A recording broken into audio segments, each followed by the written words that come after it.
राधे राधे दोस्तों, कैसे हो आप सभी। तो आशा करते हैं आप सभी अच्छे होंगे और हम भी अच्छे हैं। तो सबसे पहले आप सभी को रक्षाबंधन की हार्दिक शुभकामनाएं। तो जी हाँ, आज हम आप लोगों को पता तो चल ही गया होगा कि हम किसके बारे में बताने जा रहे हैं। तो आज हम आप सभी को रक्षाबंधन त्योहार के बारे में बताने जा रहे हैं कि रक्षाबंधन का त्योहार कब मनाया जाएगा। हर साल सावन पूर्णिमा के दिन रक्षाबंधन का त्योहार मनाया जाता है। इस बार सावन पूर्णिमा 2 दिन पड़ रही है, 8 व 9 अगस्त। तो इस बार रक्षाबंधन की तारीख को लेकर के काफी संशय बना हुआ है कि रक्षाबंधन का त्योहार कब करेंगे, रक्षाबंधन का शुभ मुहूर्त क्या रहेगा, भद्रा काल कब से कब तक रहेगा, क्योंकि भद्रा काल का जो समय होता है वो अशुभ होता है। इस भी जो भद्रा काल में त्योहार राखी बांधना वर्जित होता है। इस भद्रा काल में राखी नहीं बांधनी चाहिए, ये अशुभ समय होता है, ये अच्छा समय नहीं होता है। तो इसलिए हम आपको ये भी बताएंगे भद्रा कब से कब तक की लगेगी और भद्रा में राखी का त्योहार मनाना अशुभ होता है। तो राखी के विषय की संपूर्ण जानकारी आपको इस एक ही वीडियो में प्राप्त होगी, तो इसलिए वीडियो में अंत तक बने रहिएगा। और वीडियो अच्छा लगे तो ज्यादा से ज्यादा शेयर कीजिएगा, लाइक कीजिएगा। और अगर हमारे चैनल पे आप न्यू है तो सब्सक्राइब करना बिल्कुल भी मत भूलिएगा और कमेंट में जय मां लक्ष्मी जरूर लिखिएगा। तो चलिए वीडियो को शुरू करते हैं और लेकर के चलते हैं आगे। सावन माह की जो पूर्णिमा तिथि होती है उस दिन राखी का त्योहार मनाया जाता है, जो कि सभी को पता होगा। तो सावन की पूर्णिमा तिथि को राखी का त्योहार मनाया जाता है। इस दिन सभी बहनें अपने भाइयों की कलाई पे राखी बांधती यानी कि रक्षा सूत्र बांधती हैं और अपने भाई की लंबी उम्र की कामना करती हैं। वहीं भाई राखी बांधने के बाद अपनी बहन की उम्र भर रक्षा करने का वचन देते हैं और आशीर्वाद में कुछ गिफ्ट जो भाइयों का सामर्थ्य होता है तो अच्छे से अच्छा अपनी बहनों की गिफ्ट देने की कोशिश करते हैं, आशीर्वाद देते हैं, उन्हें उपहार देते हैं। हिंदू धर्म में रक्षाबंधन के त्योहार को भाई बहन के अटूट प्रेम और रिश्ते का प्रतीक माना जाता है। इसके अलावा इस बार रक्षाबंधन पे सौभाग्य और श्रवण जैसे शुभ योग बन रहे हैं इस साल रक्षाबंधन पे, जो इसे और भी खास बनाते हैं।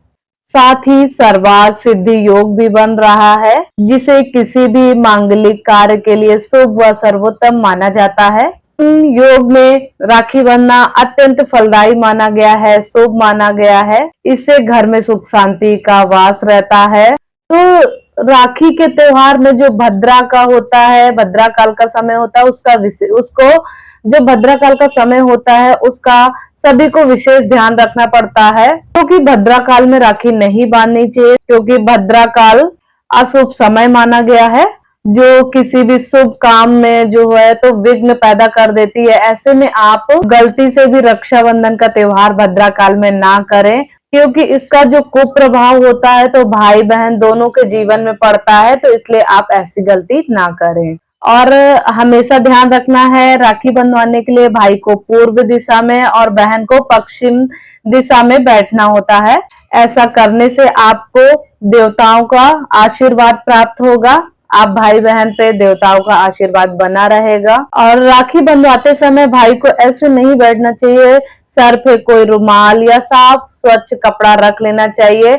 ऐसे खाली सर लेकर के राखी नहीं बंधवानी चाहिए। और भाई के दाहिने हाथ की कलाई पे राखी बांधना चाहिए, ना कि बाएं हाथ पे। दाहिने हाथ पे ही राखी बांधे भाई को। राखी बांधने के बाद में चंदन व रोली का तिलक करें। इसके बाद में अक्षत लगाएं और आशीर्वाद के रूप में भाई के ऊपर कुछ अक्षत जरूर छिड़कें। इसके बाद में दीपक से भाई की आरती उतारें। उसके बाद में अपने भाई का मुंह मीठा करवाएं और जितने भी भाई हैं तो वो अपनी बहन का भी मुंह मीठा करवाएं, एक दूसरे का मुंह मीठा करवाएं।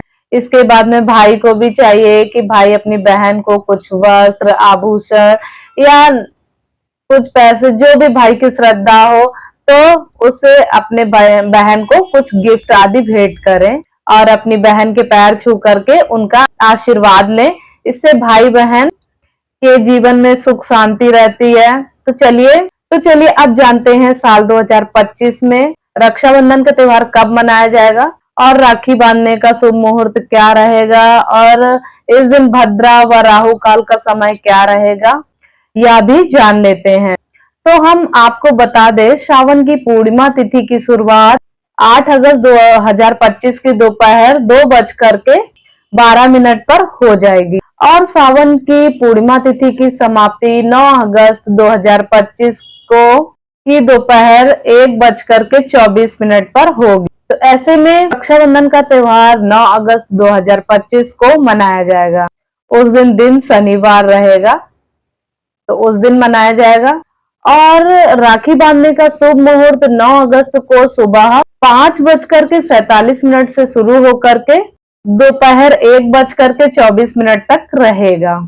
इसमें कुल 7 घंटे 37 मिनट का समय रहेगा। तो इस बीच आप राखी बांध सकते हैं, ये शुभ समय रहेगा। और वही भद्रा काल में शुभ कार्य करना वर्जित माना गया है, जो कि हमने सभी व्रत त्योहार चाहे कुछ भी हो भद्रा काल में नहीं किया जाता है शुभ कार्य। इस दौरान राखी भी नहीं बांधनी चाहिए। भद्रा के समय में जब भद्रा काल का समय होता है तो राखी भी हमको नहीं बांधना चाहिए। अच्छी बात यह है कि 2025 में रक्षाबंधन के त्योहार में भद्रा का छाया जो है वो ना के बराबर रहेगा। भद्रा काल 9 अगस्त को सूर्योदय के पहले ही समाप्त हो जाएगी, जिसका मतलब है बहनें बिना किसी चिंता के पूरे दिन अपने भाइयों को राखी बांध सकती हैं। कई लोगों के मन में भद्रा काल को लेकर के कई सवाल रहते हैं, कई चिंताएं रहती हैं कि भद्रा कब से कब तक है। तो आप बिल्कुल भी परेशान मत होइए, आप पूरे दिन राखी बांध सकती हैं। तो आइए भद्रा काल के समय में हम आप लोगों को बताते हैं। रक्षाबंधन 2025 के दौरान भद्रा काल का समय पूर्णिमा तिथि के साथ शुरू होगा, यानी 8 अगस्त को। 8 अगस्त 2025 को दोपहर 2:12 से यह समय जो है रक्षाबंधन से एक दिन पहले का है। भद्रा काल की समाप्ति 8 अगस्त 2025 की रात्रि बाद 1:52 पर होगी। इसका मतलब है रक्षाबंधन के दिन भद्रा सूर्योदय से पहले समाप्त हो जाएगा। पूरा दिन 1:24 तक बहनें पूरा दिन बिना किसी दुविधा के, बिना किसी संशय के राखी बांध सकती हैं। तो हम आपको बता दें कि इस साल रक्षाबंधन पर कई शुभ योग बन रहे हैं, जो इस पर्व को और भी खास बना रहे हैं। सौभाग्य योग, शोभन योग और सर्व सिद्धि योग भी बन रहे हैं।